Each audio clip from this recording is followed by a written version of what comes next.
Welcome to TLD Chat. Oh, did I just blow your ears out? I'm so sorry. That always happens to everybody when they have their stuff not turned up so much. Maybe I should start off with like 2 minutes of intro music to get everybody to set their volumes and get everything all set up and then kick into the show. But hey, everybody, welcome to TLD Chat. Today's Thursday, Training, Learning, and Development Chat. Thanks for joining us. Everybody in the community, you guys are great. We're already filling up the house. This is fantastic. I just have to shout out real quick to Anthony Altieri of the Red Cross again. Everybody go to redcross.org and help out and donate if you haven't already. That's a great place to do it.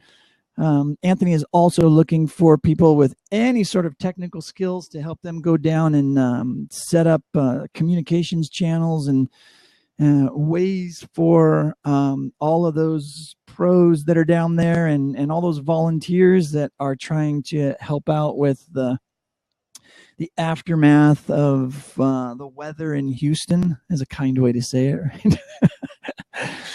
But everybody jump in there and help out. That's what we do. And if anybody knows anybody specifically, we know Dana Haynes and her family are close by, but they're safe. They're all well and good, last I heard anyways. And she said she'd be jumping back on TLD Chat soon. So our thoughts and prayers go out to her and her family and all of her friends. And look forward to having her back. But hit up Anthony. If you guys don't know who Anthony is, I'm sure he'll jump into the chat here in a minute. I haven't seen him here yet, but I'm sure he's here sooner or later to help out. Also, don't forget to hit up our website and check out TLDC.us. We got a lot of cool stuff going on. You can become a member now just by clicking on the Become a Member link. Check that out and check out all the extra benefits you'll be getting by being a member, besides the fact that you will just be helping us provide extra value to you and yourself and the community as a whole. We also have an event coming up January 29th and 30th in beautiful Phoenix, Arizona. So you can hit up that link off of tldc.us, or you can go straight to tldc18.com. But one of the things we do every single day that we're here, 8 a.m. Pacific time, 11 a.m. Eastern time, 4 p.m. UK time, is we sometimes like to have guests on the show. And it seems like we've been having lots and lots and lots of guests lately, which is fantastic. And back for a second round is our friend Joe Suarez. Did I say that right? Gosh darn it. You did. You did. Awesome. Man, I've been so bad at names lately. It's not good, but welcome. Thanks for hanging out with us again today. Thank you. Thank you for having me. It's good to be both a regular and someone who's a guest. Yeah, for sure. And I think everybody should aspire to be both. I know not everybody wants to, but I always say the future 21st century learning in general is that everybody is both student and teacher. And everybody is an expert or knowledgeable at something, and being able to use a platform like this to share what you know with the community is exactly why I love doing it. So thanks for being one of the few, the proud, the brave, to jump in and share what you know and what you do. So you know what? Let's just kick this off by telling us a little bit about what the heck? Who is Joe Suarez? Who is Joe Suarez? He's an enigma. No, I've been an e-learning developer now for 10 years. It's hard to imagine. I just hit double digits. So my background before that was web design and multimedia development. And I fell into the e-learning instructional design space, as many do. And it turned out to be a good fit for me. Because of the nature of it involved Flash development and audio and video and all the other things that I was into. So my bread and butter is working on e-learning courses and tools like Storyline and Lectora before that. But I also get to do some cool side stuff, such as creating videos, working on podcasts, or more recently, in the past year and a half, the Albert app that we're going to talk about today. Yeah, fantastic. So tell, well, I was just going to say, is it okay to say who you work for, or are we just saying a large? We're going to leave it as a large healthcare organization today. There you go. Okay, let's do that. We can do that. Sorry, I was like, I forgot to ask beforehand, but yeah, a large healthcare organization is a good way to go. So, you know, let's go ahead and leave it at that. So how many of you, well, this is probably a crazy question to ask the chat, but how many of you saw Joe and his app the last time we had Joe on? Are you all familiar with Albert, or is this new to you? Just a quick question. I'm looking through to see if we've got any new friends on board here that I may not recognize. And it looks like there's a couple names here that I have not met before, or maybe met but just not seen here in the chat. Paul, okay, it's new to you. Kara, of course, Kara's seen it. So two people I know are familiar with Albert would be Kara and Sam Rogers, because when Sam was in town for a local ATD event, he was fortunate or generous enough to give me some time to talk about Albert quickly as kind of a local learning technology event that was happening. So I know those two are familiar with it. Cool, cool, absolutely. Hey, it is very, very cool of you to just be here and to show this thing. So maybe we can tell folks a little bit about what Albert is and how it came into being, because I think a lot of us, so to kind of put a little bit of context from my perspective around this, and then I'll let you put context around the project, right? So a lot of what happens in our industry, for those of you who might be new and maybe not, or not so new, you know, there's always these decisions that need to be made, and there's presentations that happen at events all the time on this particular topic. Do we buy or do we build? And that not only applies to learning content, but it also ends up applying to platforms and systems and solutions. So do we buy? Do we build? Do we build it internally? If we decide to build, do we build it internally? Or do we hire out and have people do it? Or is it a little bit of both? And how do you, how do you make those decisions, and what are those triggers? I think everybody at some point in their career in this field is going to run into that. So, so that to me, from an industry perspective, it being Thursday and all, and we talk about industry stuff and organizational stuff, that's kind of my setting the stage for why I think this is cool to have you on here to talk about this, besides the fact that it's a cool little app too. So, all right, so there's that. So why don't you jump in and give us a little context around it from your perspective? Sure. So at its core, Albert fulfills, so if you're playing L&D buzzword bingo at home, good news for you today.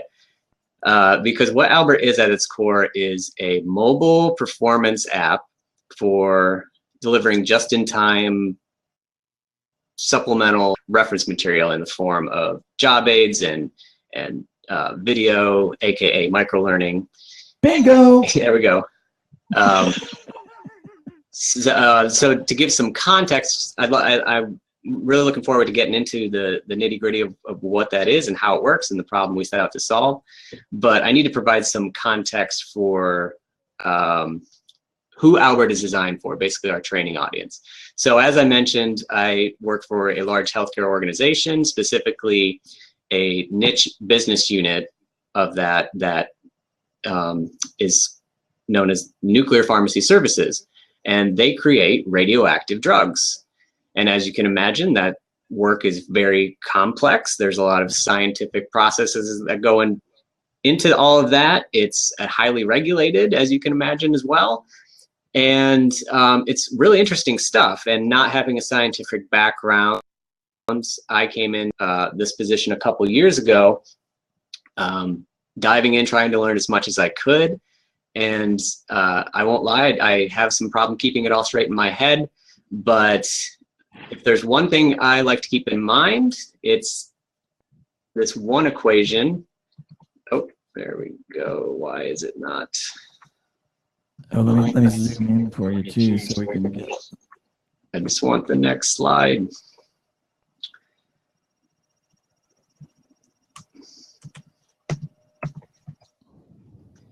All right, let me scroll by hand.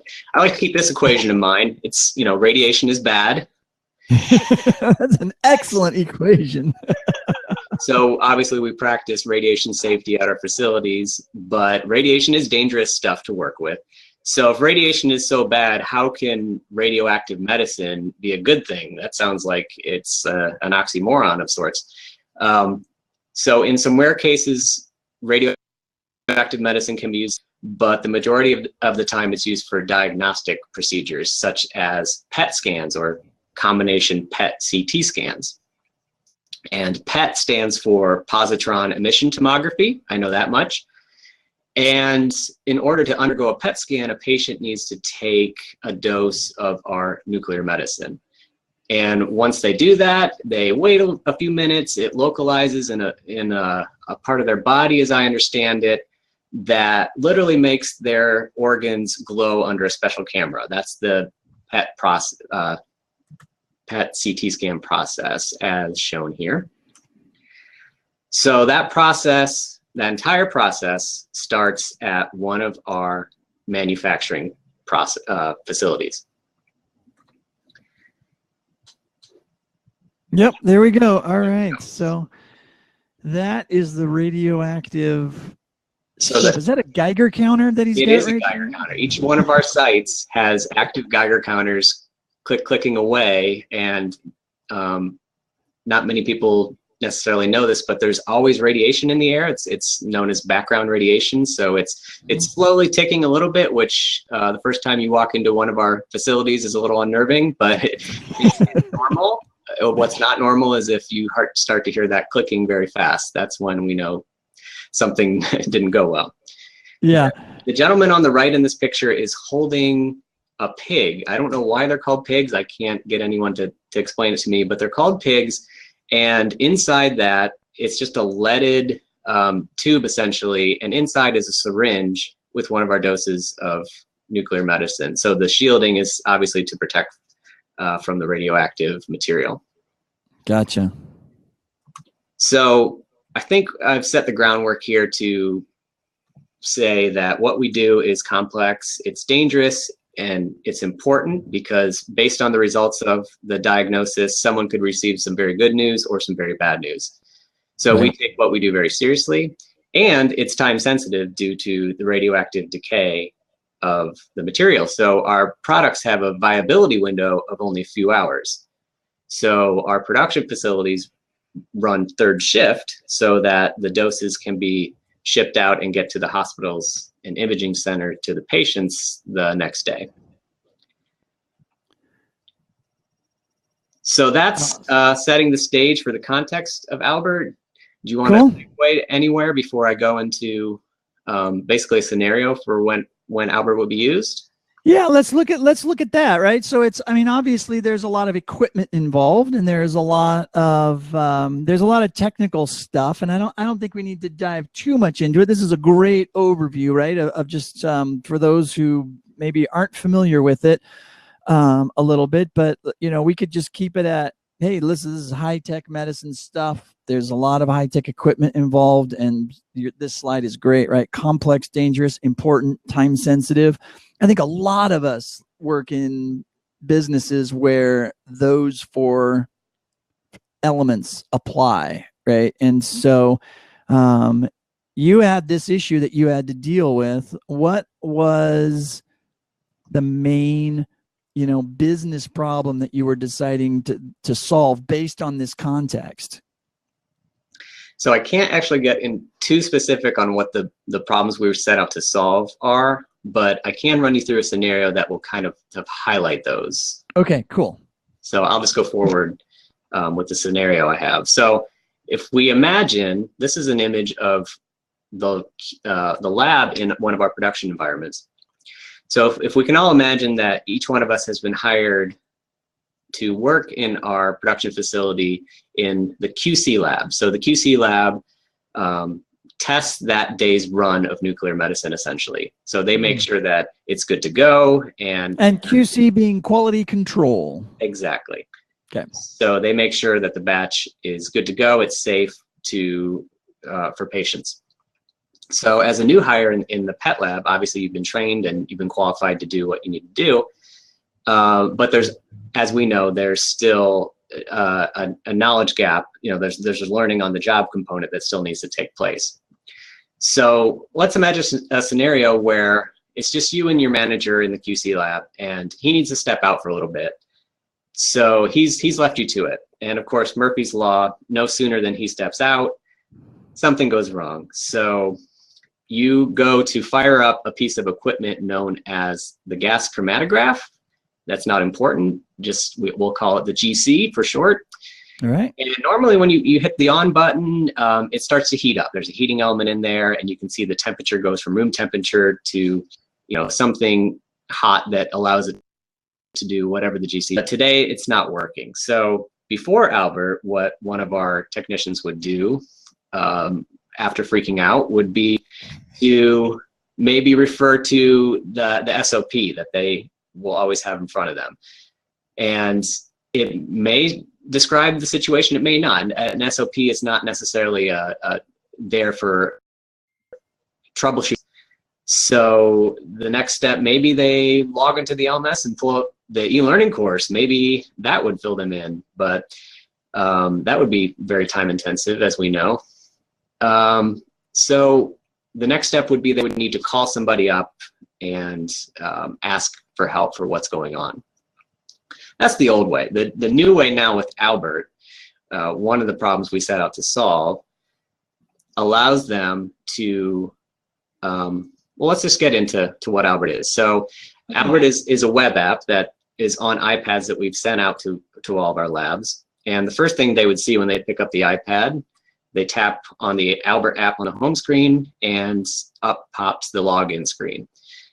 They use their credentials to our SOP repository to log in. That's how we're keeping it secure, and that's how we know that we're able to track usage and things like that. So after they log in. How many users do you have on these iPads? So our training audience for the production environment is about 300. Okay. So this is what they're greeted with after they log in. What we're seeing is a list of the different pieces of equipment that are in the lab and have a reference material associated with it.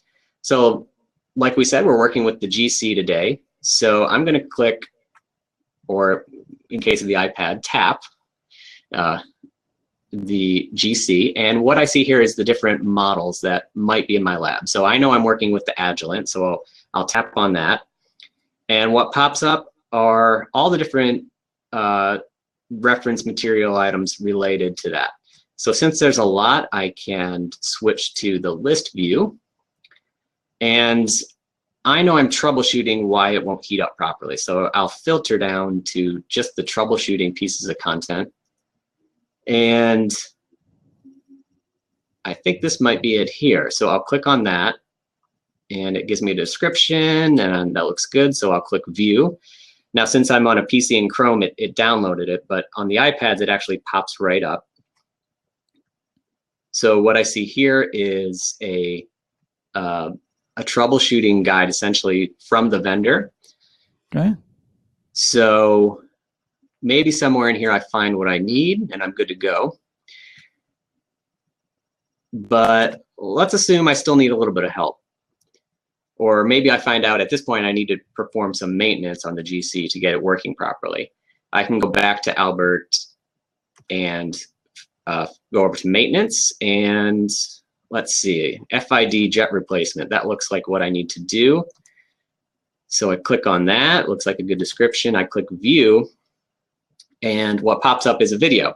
This is all our video is hosted through Vimeo, and I'll show you our dashboard behind the scenes stuff for how we get those in place. But what And we're now, looking is there any particular reason why you chose Vimeo? Let's just go there real quick.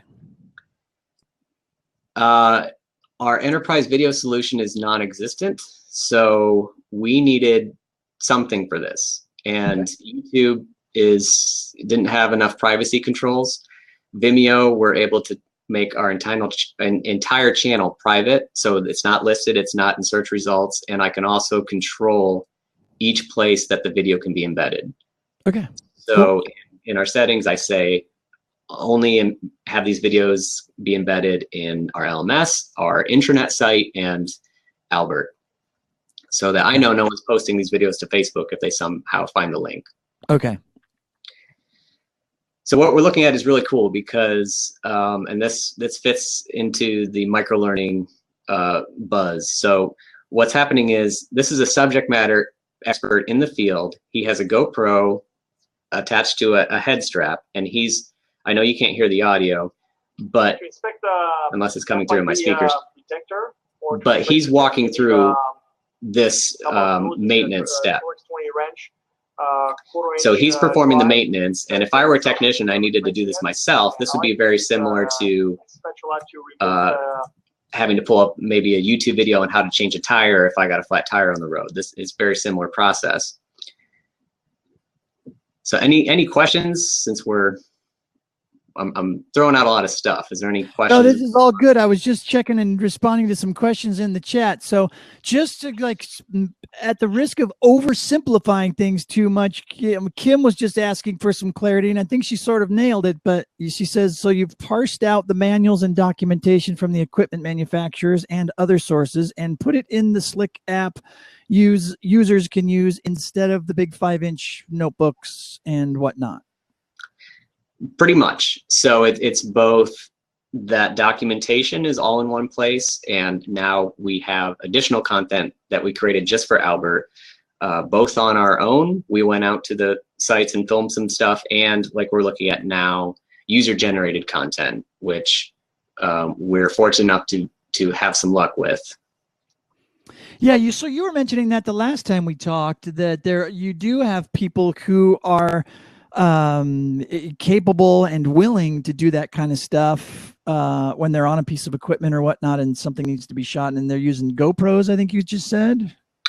Yeah, we have a GoPro that basically is ready to be packaged if somebody requests it, and we can walk them through how to use it if they're not familiar with it, and then they ship it back, and we go through the content, make sure it's usable.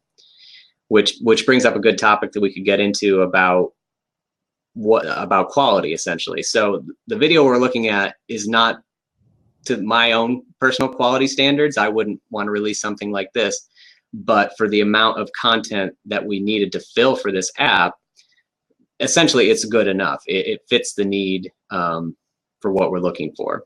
Yep. Now I know somebody's going to ask at some point about tracking and measurement and assessment and all that kind of stuff. So I will just prep the question now, but before it goes running off my chat screen, I just want to address Brandon's question. Is it a native app? Does it work on both iOS and Android? And can the app be white labeled? It is a web app, so it can, in theory, be pulled up on any web browser like I'm doing now in Chrome. It's curious, I'm using the developer tools to make it look like it's pulled up on an iPad in landscape mode. Oh, cool. That's why it's shaped like that. Okay, perfect. Yep. So you can see exactly what it's going to look like in the iPad format, even though you're looking at it on your browser. Yep. So I could switch to portrait mode here. Oh, yeah, to show what it would look like on other devices based on their size. Yep. Cool. Very cool. So it does work on Android. And since it's a web app, it'll work on anything. Is that what you're saying? In theory, yeah. But because we know we have iPads at our sites, we've tailored it for the iPad. Gotcha. Okay. Basically have only thoroughly tested it on the iPads. Gotcha. Okay, perfect. We got another question here from Bethany. Do you have internal systems in place for continuous updates? We do. So there's a report a problem link here at the bottom, where we've instructed people to, if they have obviously any problems they're experiencing in the app, but also any content requests. So if they see anything missing that they'd like to see in Albert, or if there's content that they've identified is out of date or incorrect, then we're encouraging the behavior to use that report a problem link. And when they submit that, we see that behind the scenes. So we already have a bunch of comments coming in for suggestions. Nice. So it will it and this might be just too advanced. I'm not exactly sure about the tech in the background, but will it automatically recognize when your content repository gets new content, and will it automatically put that in, or do you have to code that in? Yeah, we would have to manually update all that. Just as a larger training initiative, we're working to flag on our SOPs when they're updated what specific training content is associated with that. So we'd love to get to the point where we have, for example, this video, if it was tied to an SOP, we could list it as such, and then we'd get flagged when there's an update to the SOP. Gotcha. Okay, so another question from the chat. Dana asks, and Kara, thank you so much for posting it in the Q&A. For those of you that are new, if you did not know that there was an Ask a Question feature in Crowdcast, there is. Check it out underneath the video that you're watching. There's a link. You can go and either add your own questions, vote up questions, or just answer and comment on questions even before I get a chance to answer them. So just a quick tip of the day. So from Dana, how accurate is the search feature in the app, assuming there is one? Is it just based on overall document outlines, or drill down to paragraph content? Did you have to manually do the keywording? I can demonstrate that right now. So I can click search, and we're looking at FID jet replacement. So if I just type FID, not only do I get the instant search results, but if I click go, it pulls them up here nicely. As far as I'm aware, it's only querying the titles and descriptions, not any specific content in, say, a PDF. And since I'm on the search screen, I'll also point out that so right now we're looking at a search view of everything that's in Albert. I can also switch over to Vault, which is our SOP repository. And if I were to say Agilent and then click search, now what's pulling up is different SOPs and other documentation in our SOP repository. So it was an extra feature that we made sure to have in the app, was that linking with our SOP repository, so that at the end of the day, there's really no excuse why one of our technicians shouldn't have the most current SOP pulled up at all times in front of them. Excellente. We love it. We love it. We love it. It is good stuff. So did we have any other questions here before I ask get back to that assessment piece? Right? Do you deal with that? Do people care, or is it really, do people really just mostly just need the documentation and the videos and just to get their job done? So Albert, my old manager, who was the manager over the initial rollout of Albert, he hated when we used this term, but essentially Albert is just a glorified job aid, essentially, because all the training we do is outside of Albert. Albert is purely for reference. So really, we don't see a need to have any assessments. It's just basically performance support, right? Yeah, performance support. Yep, this would be this would fall under the Bob Mosier 5 moments of need, right? Yeah. Yeah, for sure. Albert is now, the iPads are now another piece of equipment in the lab. We have Albert as its own icon with some getting started resources, including some nice videos we produced and some documentation, things like that. Very, very cool. Now, but okay, so maybe you don't have any assessments or measurement, but there's got to be some analytics. You have to be kind of curious about that on the back end, right? Like who's looking at what, or maybe not even who, just how many, like which particular tool gets the most love, you know, that kind of thing. You know, you need to know that, right? Sure. So let's dive into what things look at behind the scenes. So if you're familiar with WordPress, you know that on the front end, you have your basic website where you're posting, you know, running your blog or whatever. And then behind the scenes, you have your dashboard where you get to control everything. The way Albert is set up for us, it's basically the same way. So this is the behind the scenes view where I'm able to manage all the content items referred to as documents in Albert. So if and I'll get to analytics, but I just want to show you really quick. If I pull up FID again, I get all the related content items to that. And when I click the edit button here, I get to edit all the different fields. I could add tags if I wanted to. And here at the bottom is some nifty HTML code where I went out and I found the best way to responsively scale a video. And then I just include that in each one of our videos that we have, and I basically just need to switch out the specific Vimeo number for the video, if that makes sense. Yeah, it makes perfect sense. Yeah, every video has like a code or an ID connected to it, and sometimes you have to cut and paste that. Yep. So it's basically just a lot of different apps do that. Copy and paste that entire segment of code, and then just switch out the video number, and it's good to go. So whoa, we're getting flooded in the Q&A, so hold on one second. Actually, before I get to the Q&A, you know what I'm going to do is I'm going to take a quick break, and I'm going to let you answer some questions in the chat, and we'll talk briefly about a few things with TLDC. Take a quick break, everybody, if you want to, or listen in on all of these fantastic things. But when we come back, we're going to answer all those questions in the Q&A and show you a little bit more about this tool that we have from Joe. Hold on one second as I'm clicking all this stuff around. I don't even know if I'm going to be showing the right thing.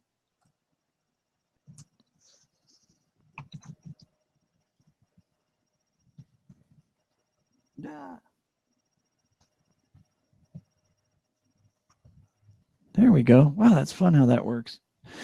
So everybody, hey, listen, that's our 8:30 break, and just wanted to also again say thank you to everybody for hanging out and being in the chat and hanging out with us today and just being a part of the community. We really appreciate it.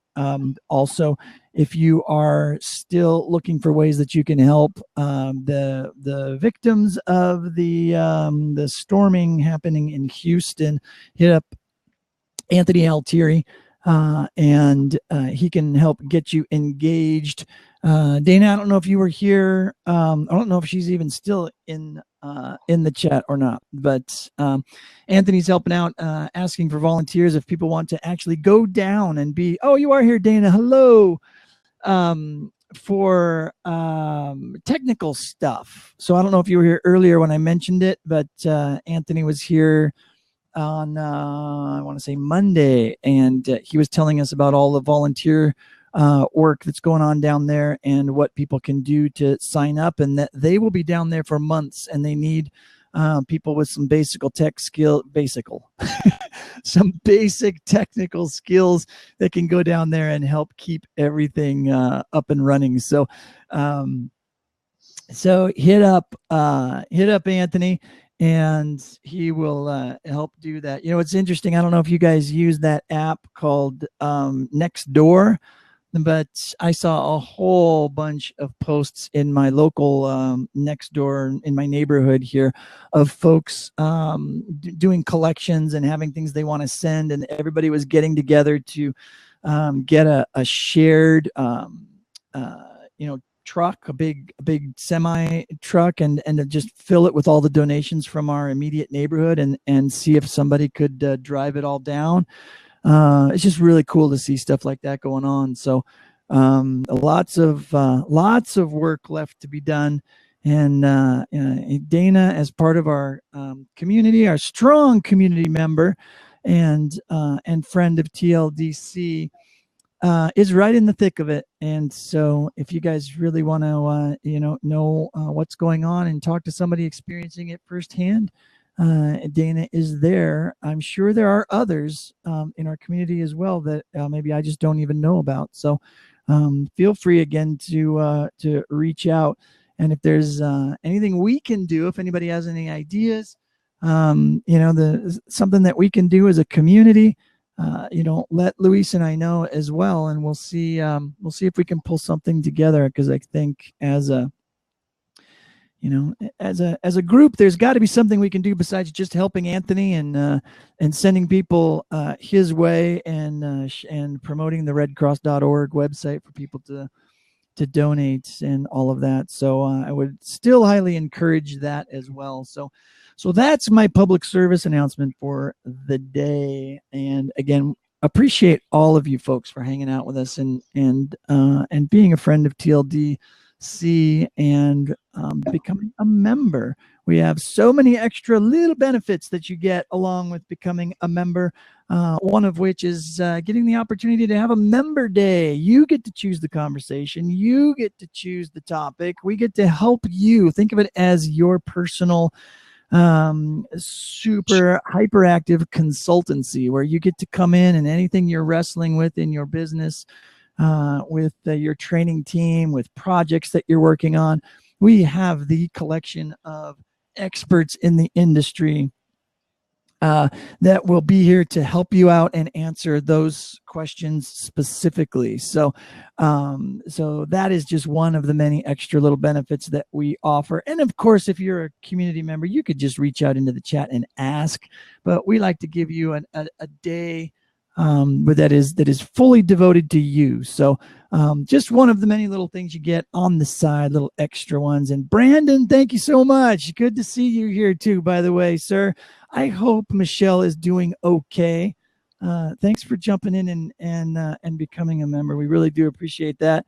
And it does look like she's getting better and better every single day. So our thoughts and prayers go out to her too, as she recovers, which is fantastic. But listen, we got to get you on here as well, and maybe we need to get Michelle on here too when she's feeling better, and do some of her fantastic puppet work and show how that can be used in training. But anyways, all good stuff. Great crowd. Thanks for showing up, everybody. Let's jump back to Joe and answer some of these questions. Man, people are really psyched about this product you've put together here, Joe. Nice work, by the way, if I haven't said that yet.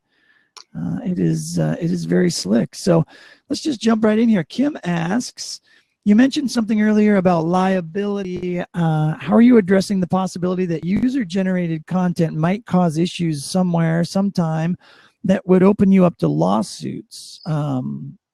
And she says, sorry, former MT here, always thinking, what's the risk? This is a wonderful thing, Joseph. All labs would love it. So we do a review of all the user-generated submission stuff that comes in, and we'll have a subject matter expert, obviously a different subject matter expert than the one that submitted it, take a look at it. That's been our current review process. So cool. It's good to have, right? You got to have, it's good enough to have the stuff in there, but sometimes when you give people that ability to create user-generated content, you have to have that human curation element, and you have to have a mechanism in place to be able to check that at the door, or else you do run into some of these issues. So excellent question, Kim. Thank you. And again, Albert, the content in Albert is supplemental reference material. And I noticed I don't know if it was in the Q&A or in the chat, but there was a question about keeping SOPs updated and whatnot. We have an entire team of people that's all they do is update SOPs. And thank goodness they're around, because the way that SOPs are written, in my mind, they're written for robots by robots, but there's a wonderful group of people that we have that deal with that documentation to keep everything updated. So the SOPs and the other documentation there, that's the first and foremost process that everyone should be following, and all the content in Albert is supplemental. Yep. And I'm sure a lot of that stuff that goes into your document repository is already goes through that approval process and gets that final that legal the once over before it actually gets put in there. So that's just another way to do it. Dana asks, is there a way to update the SOPs inside of the app, typically done within the original document and then added to the system? Yeah, that's basically what I was saying is that we have that whole team of people that handle all of that. So it's completely separate from Albert. Albert just basically links out to it and pulls it up. Yeah, it's just sort of the layer on top, that user interface that gives them a really easy way to access the content, right? Yeah. Yeah. Okay. So from Bethany, did you have to create the descriptions yourself? Yes. And like I said, I don't have a scientific background. So when we got all that user generated content in from the field, and I'm basically relying on whatever they labeled the video as and whatever they're talking about in the video. So there was a lot of what exactly is a septa nut, and what is the FID, and how does it ignite stuff and things. So a lot of that stuff to figure out how to write the descriptions. And like I mentioned, the search is relying on those descriptions. So we're putting in as many descriptive terms as possible so that people can find stuff when they're in a moment of need for it. Fantastic, man. The questions keep coming in. This is great stuff. On average, the raw footage from the GoPros, how much editing did you have to do? Also, are the labs noisy where the learners have to rely on the audio, or did you caption everything? So as far as editing that current round of videos with the gentleman you saw with the GoPro on his head, I was very fortunate that I had to do little to no editing. The only thing I did to each video was, if you're familiar with GoPros and editing, you know that there's a fisheye effect that occurs, and with the amount of moving his head around that he did, it became very disoriented. So I just removed that fisheye effect and very few minor edits here and there, and those were good to go. So I was fortunate there. They need to come up, somebody needs to invent specifically for this reason, for like when you're going to do technician work where somebody needs to have their hands free, but they want to have a camera, there needs to be like a gimbal of some sort, right? That could mount on the headgear so that as you move your head, the camera just kind of floats slowly in place, and doesn't necessarily, move as much as your head would move. Because I can imagine, as you're That's a good idea. doing anything, every slightest little movement of your head does move that camera. So if you had, some sort of head-mounted gimbal feature, that would be kind of cool. Yeah, I know some cameras have like stabilization features, but it's not enough to cancel out that jitter. Yeah, not for the head. No, I can see that. Like if you've got it in your hand and you're trying to hold it, the shake is so minimal that those features help out a lot. But man, when you attach something to your body in someplace other than your hands, that's a lot more complicated. The other half of the question was noise in the facility. Oh yeah. There's tons of noise. Like the Geiger counter I mentioned is constantly going off. The HVAC system is a beast because it's a controlled environment, depending on what room you're in. So we need Paul here to talk about that. Huge issue is noise. When I do any type of audio or video work, I will run a noise reduction on any audio I'm doing, and that's about all I can do if I'm not the one that's controlling the audio the best I can. But when you're filming in that environment, it's just something you have to deal with. The same thing with the fluorescent lighting. It just creates this awful tint to all the videos that we do, and it's I'll admit that I'm colorblind, so it's very difficult for me to spot color correct things such as that and not make it even worse. Yeah, I have that problem too. I'm so glad it's not me. It's not just me, I guess I should say. I love doing digital stuff. I love doing video. I love doing images. But man, yeah, that whole the whole mild color blindness thing, whatever they refer to it as, it kills me every time. Like when my family videos come up a little bit, like with a little green tint or a little orange tint, and then I show it to my family and they're like, why does everybody look like jaundiced? Yeah. I'm like, what? It looks fine to me. They're like, no. Oh man. Anyways, we'll have to geek out on that kind of stuff on Video Friday tomorrow. But it looks like you answered our last question in the queue here. But let's just answer it out loud for somebody that might be listening on the podcast version of TLD Chat, and that is: can someone annotate something within Albert? The answer is no, but that's a good idea. We'll look into doing stuff like that. If not, like actual annotations, just some type of commenting system where people can go in and add something. That'd be great. Yeah, like some sort of structured, like a blog commenting system on the bottom or something like that for each element. That would be cool. To add that social element. It's always a good way to go. So let's step back a little bit from the tool again, and let's talk about, before we have to leave, and answer some of these questions for folks about your decision-making process, right? And from an industry perspective, from those folks, for those folks who might be running into issues like this as well, you guys made the conscious decision to build instead of buy. So let's just keep it really high level. Like you and I were talking earlier before we hit the live button. We don't necessarily have to name names of other vendors or anything, anyone out there, because we are vendor agnostic, or we try to be as best we can here on TLDC. So if we'll try to keep everything in a positive spin like that. But you have to make these decisions, right? And so how did you guys come about the buy versus build decision? Sure. And something I should have mentioned right off the bat that I want to make clear is that Albert is a team effort. This is not the Joe Suarez show by any means. This was a team effort. And the very, very initial conversations, like you're mentioning, I wasn't even on the team at that point when they happened.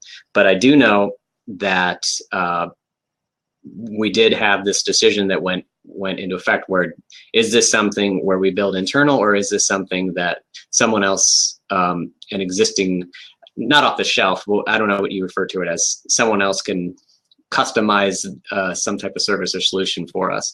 So we did look at both services that are basically in place that basically have a bookshelf of reference material that you can pull down from. There's lots of different services that's basically their content model, if you will. Mm-hmm. And we also engage with some mobile development firms, at least one that was specifically in the learning space. And in those cases, it just wasn't cost effective to go with them. So the advantage that we ended up developing internal was that we were able to keep our costs very low, and we were able to develop iteratively. So the first iteration was basically just an internal team effort. We didn't ask anybody for permission to do everything. I believe a discussion took place with our VP of operations, and he said something along the lines of, yeah, that'd be a great idea. So with our own team budget, we just set out to make a proof of concept, essentially. So that was phase one. And then that would be considered very intrapreneurial, I believe, is the buzzword. To add to your buzzword bingo, if anybody has that. Just yell bingo in the chat if you get it. Yeah. Anytime if that completed your square. Yeah. So that was phase one. Phase two, then since the VP of operations was happy, he gave us a small budget to create a pilot program, essentially. So Cool. that's when we actually developed out the full app. And I forget if it was before we went on air or if I already mentioned that we used a small local development firm to help us build it. So the back end is all built by them, and they built it to a point where we could pilot it at 3 sites, and we chose 3 sites of varying expertise. So we picked a site where it was a lot of new folks. We picked a site where it was a lot of established folks, and I think maybe one in the middle. So we could kind of gauge the different usage from different experienced technicians in the field. And the results from that were good. So we were able to scale basically to full production, and we got away with using Wi-Fi for the pilot. But once we scaled to the full-blown rollout, we needed a mobile carrier, and we ended up going with Sprint for various reasons that aren't really worth getting into. But yeah, no, well, we did talk about this a little bit, right? About having to being in labs, right? Especially when there's a lot of lead, around. Connectivity's got to be pretty difficult in those labs when you're dealing with the radioactive material and things like that. There's got to be just a little bit of interference going on. So yeah, something about giant lead shielding just doesn't help for connectivity purposes. Does not help the cell network at all. Yeah. Sure. Yeah. So lots of decisions that needed to be made there. I forget. Did we answer the question about iPads? Were those already in existence, or did you have to purchase those as part of the project? It's part of our contract with Sprint where they've supplied the iPads. So we have 3 iPads at each one of our facilities, and cool. And that opens us up to a lot of different possibilities that we're excited to start to take advantage of, maybe even as soon as early this year. So we have iPads in our sites, so they have cameras in them. They have all the other affordances that iPads allow. What does that mean we can do? Should we put QR codes on things? Should we be a little more advanced than that and do some type of implementation, augmented reality? Yeah, I was just gonna say, you got the cameras on there. There's some AR opportunities for you there as well. What if so I don't know if you'll be comfortable talking about this, but I'm just gonna ask anyways. What are we talking about when you say that you saved a significant amount of money? Like ballpark, what would you say it costs or expenses to this point? Take out like the Sprint fees and all of that, or maybe include them. I mean, however you want to answer the question. I mean, just don't even have to be specific at all. I'm just curious. What are we talking here? It's significantly cheaper than any external solution that we looked at, and significantly cheaper than if we were to do it internally. Fair enough.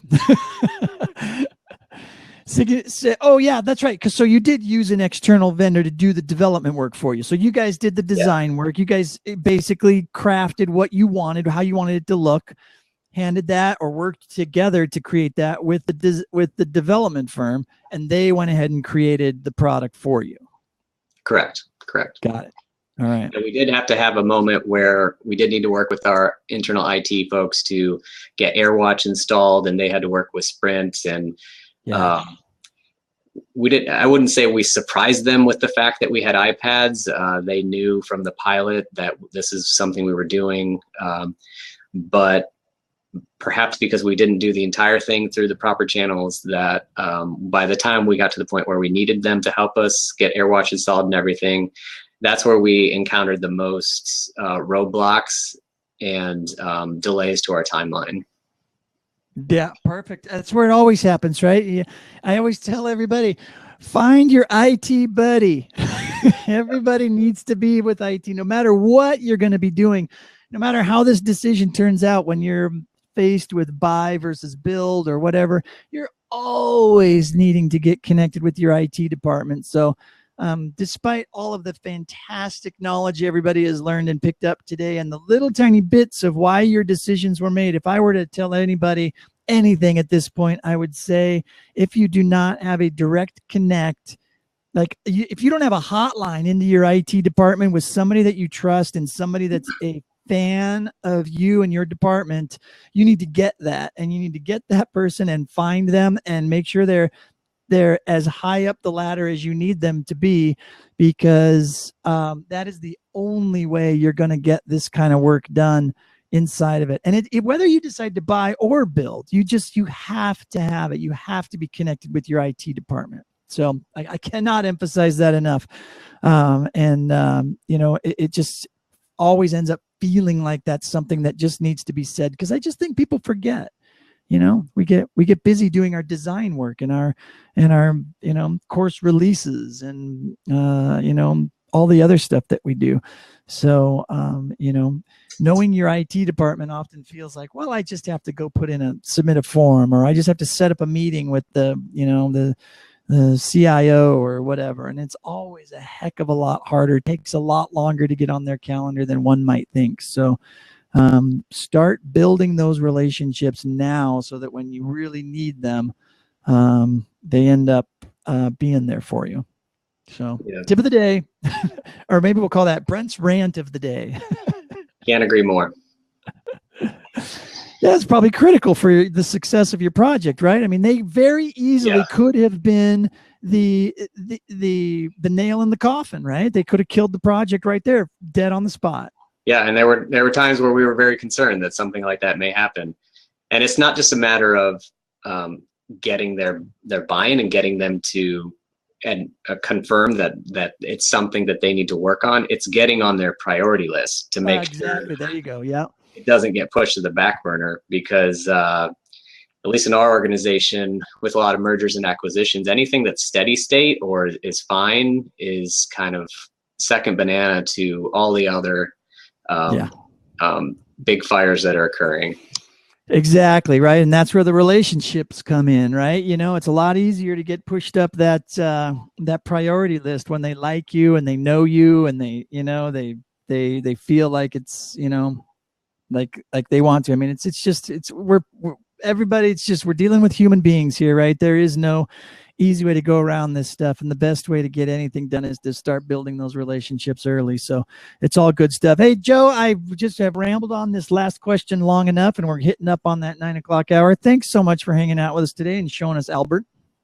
Thank you. How can people get a hold of you and find out more if they've got extra questions? I'd be happy to tell that, but you know what? I want to challenge everyone, since I'm kind of the guinea pig here for this, for demoing stuff. I want to put a challenge to other folks out there in the chat or watching the recording to come on and demo your stuff that you're working on as well. I know it's not always possible depending on what you're working on or how your organization feels about it. There's ways to hide the branding when not mention your company name like I have today and things. So I encourage others to share their work as well. So people can find me at the main hub is josephsuarez.com, where it's linked out to all my other stuff like Twitter. You can find me or connect there at Joseph_Suarez. And I'm very excited that Kara North and I have recently launched the Instructional Redesign podcast, which you can find at instructionalredesign.com, and follow us on Twitter at Redesign Podcast. Awesome. Yeah, I totally forgot about that. Yeah, thanks for putting that in there. Somebody go ahead and put the podcast in the chat as well. And I will second that challenge. Anybody that wants to do a demo, let me know. Connect with myself or Luis, or reach out to somebody, and we'll see what we can do. We'll work something out. I still need to do a demo on TLDChat. I still haven't quite figured out how to, how I want to do that yet. So I guess I should be eating my own dog food, I guess, if you will. But anyways, this is all good stuff. Thank you so much, Joe. Really appreciate you hanging out and doing this and having the conversation with us. Thank you. Great. Thanks for having me. All right, man. Take care. You'll still be here. You'll still be in the chat, but you know the drill. It's all good. We'll see ya. All right, everybody. Thank you so much for hanging out with us today on TLD Chat. What a fantastic, fantastic day today. Lots of learning, lots of interesting things to think about, right? Are you going to buy? Are you going to build? What does that look like? And what are the pluses and minuses that come along with that? So, all good stuff. And again, to second, Joe's challenge, please feel free to reach out to us and let us know if you want to jump in, and be a guest. And it's a heck of a lot easier if you become a member, because then you get member day too. So don't forget about that. And so anyways, this is all good stuff. Dana had to jump off real quick, but again, you can reach out to Dana if you want to hear more about the Houston stuff. Thanks again to Brandon for jumping in and letting everybody know that he has become a member. We appreciate that. Thank you so much. And talk to Anthony Altieri if you guys feel like the need to help, and you've already donated and you still feel like you want to do more and you want to give of your time, which is probably more valuable than any amount of money you could send. Well, maybe not any amount, but giving of your time is extremely valuable. So reach out to Anthony and see if you can help in some way or another. So we have a fantastic day lined up tomorrow, Video Friday. It's going to be fantastic. We have Diane Senfner on the show tomorrow. And so we are super excited to have her back on. She's been on as a guest back when we were L&D Talk. But I don't think we've had her on TLD Chat yet, but she's a fantastic guest. Definitely looking forward to chatting with her. She's awesome. So it is, it's been a great Thursday. Everybody have a fantastic day. I got to go. Everybody hang out if you want to in the chat. And again, follow us on Twitter and jump into Facebook if you have any other questions as well. I always forget to mention that. Great conversations going on over there as well. So anyway, you guys all have a great day. Thank you to Joseph for being here, and we will see everybody tomorrow. Video Friday.